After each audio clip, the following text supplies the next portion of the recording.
Voilà, les femmes qui viennent de passer, deuxième, troisième et quatrième. Regardez, elles sont pratiquement dans un mouchoir de poche.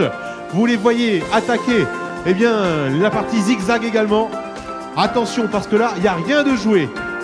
Alors, autant si la première place devrait plus maintenant échapper à Claudine Noireau, eh bien, derrière, attention, elles sont encore 3 pour se disputer donc les 2 places restantes sur le podium. On va les voir arriver dans quelques instants. On va se retrouver sur la zone d'arrivée pour accueillir donc les Masters filles qui vont en terminer dans quelques instants. Alors que les hommes, on vous le rappelle, eh bien, sont sur la 3e des dernières grandes boucles.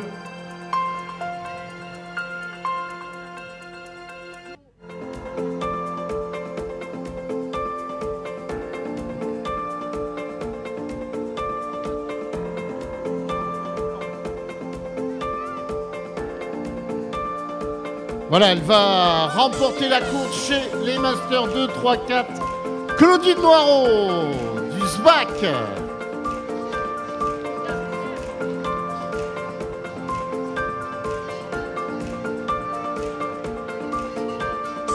Voilà Claudine Noireau qui s'impose chez les filles et derrière, voilà, eh bien, ça va être la 2e place pour Isabelle Michaud, semble-t-il. Voilà, c'est bien ça, Isabelle Michaud qui va aller chercher une 2e place et derrière, eh bien, on devrait retrouver, semble-t-il, la présence de Marie-Danielle Morin.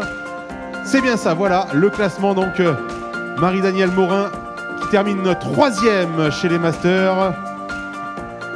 Et la 4e place derrière, eh bien, c'est Pascal Gouy.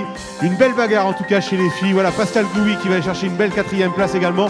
Je pense qu'on peut les applaudir bien fort le long de la ligne. Les femmes qui nous ont, eh bien, réservé une belle course, une superbe course. Avec beaucoup de tactique notamment. Voilà, vous voyez les femmes qui arrivent, qui sont très éprouvées sur cette ligne. Ah, on va les laisser, voilà, souffler un petit peu parce que ça a été éprouvant. Allez, derrière, la 5e position.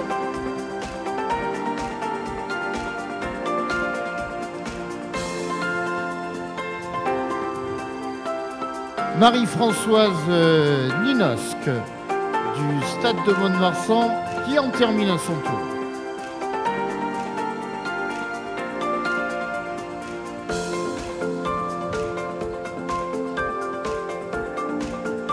Allez, on va avoir une interview très rapidement, voilà, avec Claudine Noireau. Allez, Claudine, on va juste avoir quelques impressions très rapidement car on va aller se changer. Claudine, course parfaite sur cette première course. Derrière, ça revenait quand même relativement vite. Oui, mais ce sont des gamines. On parle pas d'âge là. Hein. Ah bah si, quand même, mon âge, si. Comment ça s'est passé justement cette course? Est-ce que ça a été, il y a quand même eu un côté stratégique et tactique finalement? Non, j'ai fait comme je l'ai sorti, comme j'ai pu. Elles sont parties vite devant. Je cru que je les rattraperais jamais. J'ai enchaîné, j'ai réussi. Je pensais que ça pouvait faire. Ça a tenu. Finalement, l'écart reste très faible finalement entre vous, les 4 premières. Oui, elles sont très bonnes. Un mot avant d'aller changer, un mot sur le parcours. Beau parcours, pas facile. Pas facile aux apparences, pas facile. En termes de revêtement, les zones un petit peu avec des zones gelées, non? Non, pour l'instant ça va. Non, la qualité du terrain pour l'instant est très bonne. Mais un très très beau parcours. Merci Claudine. Voilà, Claudine Noireau qui s'impose donc chez les Masters dans cette première course de la matinée. Et on va revenir donc sur la zone d'arrivée avec les garçons notamment. Ah, ils sont 2 à prétendre aller chercher le titre aujourd'hui. Regardez, ils sont là-bas dans la phase difficile, la phase où il y a les principales difficultés. Pour l'instant, c'est toujours le Limougeot, Jean-Philippe Pruvot, Limoges Athlétisme, le maillot jaune qui en tête, musique.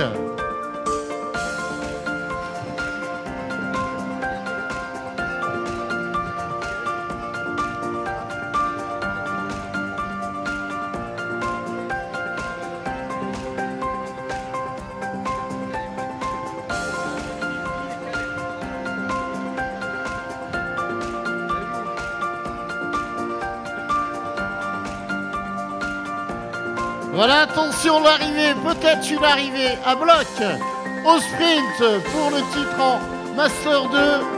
C'est loin d'être fait, cette belle ligne droite qui peut être aujourd'hui synonyme de sprint. Et voilà, attention, c'est pas fait. C'est loin d'être fait. Néanmoins, on peut l'annoncer d'ores et déjà la victoire d'Emmanuel Michel du stade de Mont-de-Marsan qui s'impose devant Jean-Philippe Pruvot, Limoges Athlétisme. Quelle bagarre, effectivement, quelle bagarre entre les deux garçons. Alors ils ont tout donné jusqu'au bout. On l'a dit, il faut rester bien concentré avec la 3e place à l'instant pour Bernard Lefort. Bernard qui était bien, dans ce groupe de tête également. 3e, on retrouve à la 4e position bien, Patrice Giraud également. Et enfin, en 5e position, il faisait partie de ce groupe, c'est Jean-Claude Avril. Jean-Claude Avril qui va aller chercher une belle 5e place. Voilà pour le classement. On va aller tout de suite avoir les informations avec Emmanuel Michel. Emmanuel qui s'impose donc chez les garçons. Emmanuel, on va te laisser remettre ta veste. Il faut se couvrir et on va avoir tout de suite les premiers retours d'Emmanuel. Avec, oui, effectivement, on va le dire, merci. Ouais. Allez, Emmanuel, voilà, on va te laisser effectivement te réchauffer. Un mot sur cette course. Ça a été difficile jusqu'au bout. Hein. J'ai même failli tomber à la fin. En trébuchant, il faut faire attention pour les coureurs qui arrivent. Il y a une droite à 100 mètres. Il y a un truc qu'on ne voit pas avec encore moi j'ai les yeux de soleil. Mais c'est un circuit génial. Alors on vous a vu partir à 8, puis après ça s'est égrené à 5. Je disais tout à l'heure, quand on attaque la première des 3 grandes boucles, on a le vent de face. Est-ce que le vent a joué un rôle important sur la course? Énormément. Il faut savoir se planquer sur ce type de course-là. Avec le froid et ce vent, ça nous freine un peu dans certaines parties, en sachant qu'il y en a où ça nous avantage. Donc il faut vraiment y penser, faire attention à vos bras. Je le dis souvent à mes ouailles. Les bras sont importants ici, sur les relances et sur le relâchement. Bravo à tous, bravo. Dernière question, Emmanuel, avant de te laisser te réchauffer. On t'a vu sur les dernières buts notamment, on t'a vu devant, on t'a vu mener. On s'est dit attention, est-ce qu'il n'est pas en train finalement d'y laisser un peu trop de pub? C'était une technique de ta part, une stratégie de dire voilà, je donne tout ce que je peux pour essayer de le lâcher avant les 100 derniers mètres? Alors non, pas du tout. J'ai tenu 300-400 mètres devant, mais sinon je me suis mis derrière parce que de toute façon je savais que ça allait se faire au final. Et avec ce vent-là, encore une fois, il faut se planquer. Voilà. Après le reste, c'est qu'une histoire de vitesse, une histoire de fraîcheur. Et le sprint a fait que je gagne aujourd'hui, mais ça aurait pu être autrement, d'une autre façon. Voilà, c'est l'info du jour, en tout cas de la matinée. Il va falloir on va dire ça aux plus jeunes, ceux qui vont courir tout à l'heure. Il faut rester planqué, voilà, rester planqué. C'est ce qu'est notre ami Emmanuel Michel en tout cas. Mais pas trop. Mais pas trop, voilà. Allez, merci en tout cas Emmanuel, voilà. Merci Manu, c'est sympa avec celui qui s'impose donc chez les Masters, Emmanuel Michel, donc vainqueur. À l'instant, et on va revenir donc avec nos athlètes qui en terminent également à leur tour. À l'instant, Denis Cassin qui vient d'en terminer. Olivier également Philippe Jariot. Oui, Philippe. Olivier a souligné dans les premiers l'excellente performance de Jean-Claude Avril, athlétisme Sud 17 qui va chercher le titre en Master 3. Effectivement, il termine 5e de cette course et il s'impose chez les Master 3.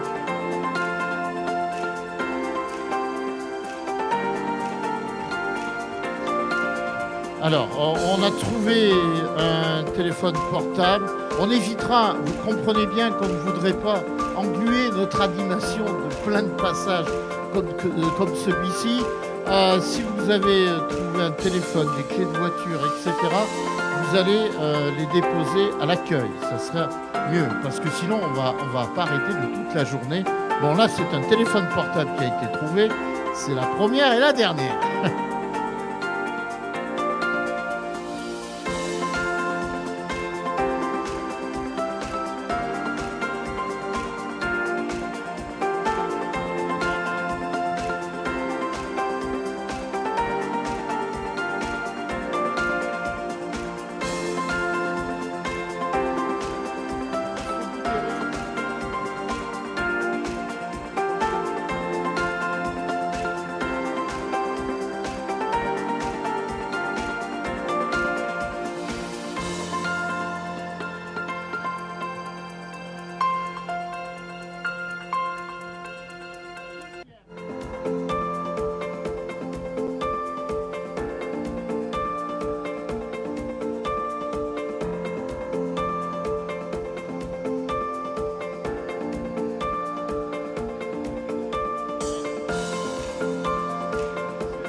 Cérémonie protocolaire, demi-finale des championnats de France de cross catégorie Master 2 femmes.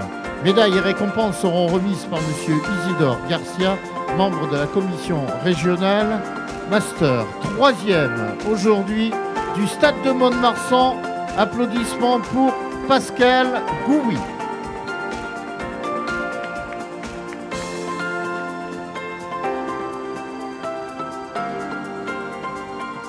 Médaille d'argent, Grand Angoulême athlétisme, Marie-Danielle Morin.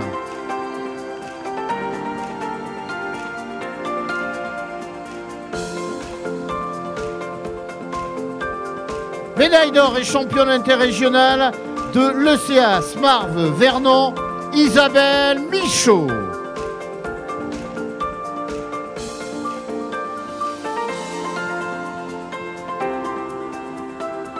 Voilà, avec la mascotte et vos applaudissements, s'il vous plaît. Merci.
Cérémonie protocolaire de la demi-finale des championnats de France de cross catégorie Master 3 femmes. Médaille de bronze de l'AS Libourne, Françoise Marpeau.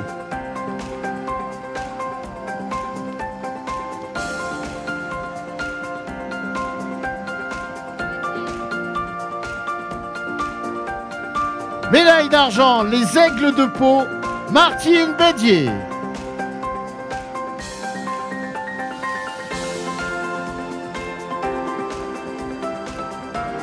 Médaille d'or et championne interrégionale, elle a par ailleurs remporté la course sur l'ensemble des catégories du Sèvres-Bocage Athletic Club, Claudine Noireau.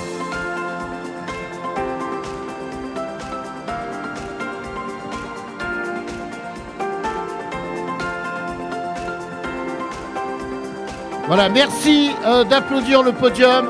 Master 2 femmes, s'il vous plaît.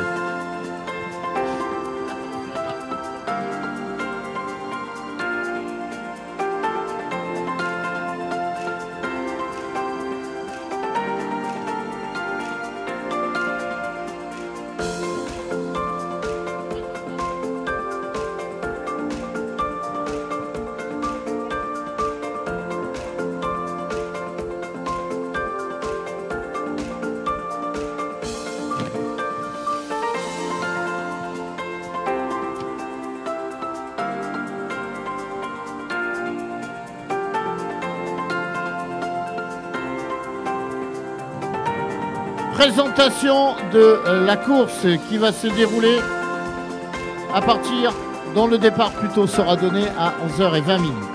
Il y aura une petite, une moyenne, une grande, 4370 mètres. 2 équipes seront qualifiées pour les prochains championnats de France de cross et 12 individuels.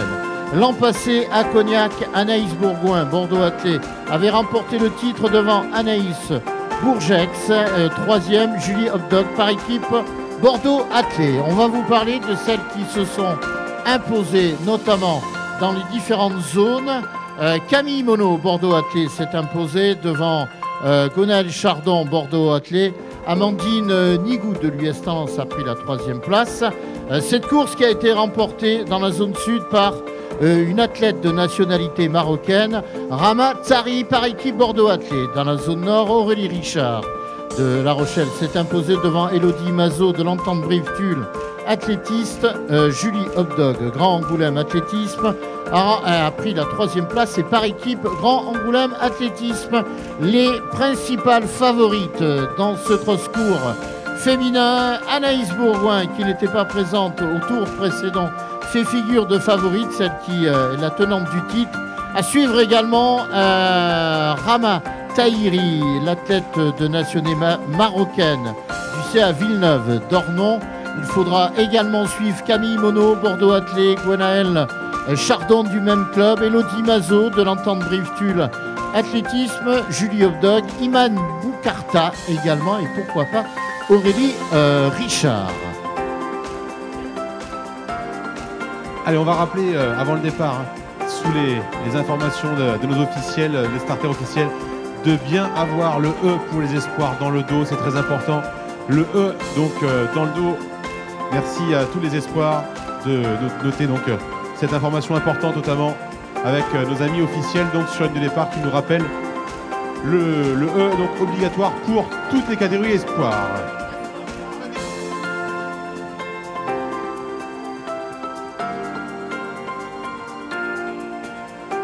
Allez, départ dans 9 minutes. Départ dans 9 minutes donc pour le cross-court féminin, avec une petite, une moyenne, une grande boucle à parcourir, 4370 mètres donc.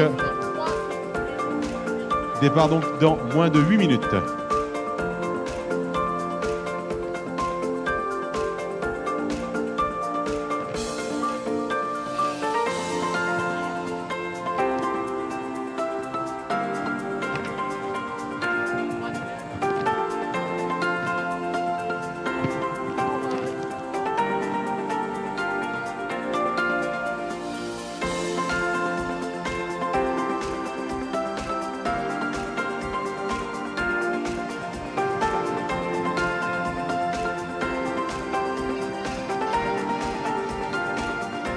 Cérémonie protocolaire de la demi-finale des championnats de France de cross, catégorie Master 3.